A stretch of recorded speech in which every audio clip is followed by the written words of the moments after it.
Sunday the 7th of September 2025.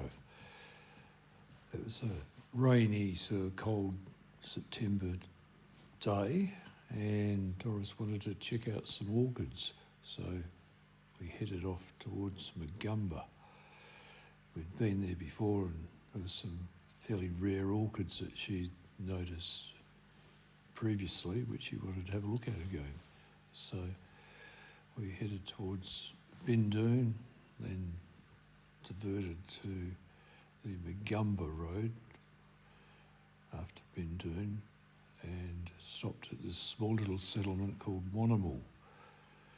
WANNAMAL was a small settlement which was developed in the 1850s to cater for the Midland Railway line, which went up to Moora and further north.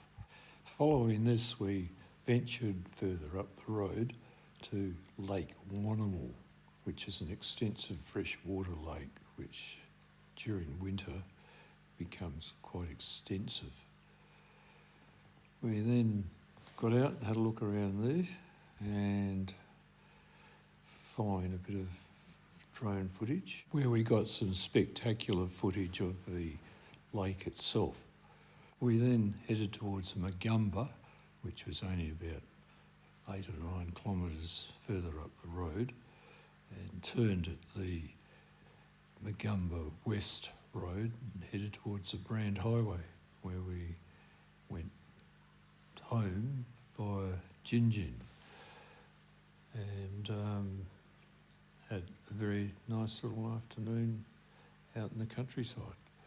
So enjoy the footage that I've taken for the rest of the video.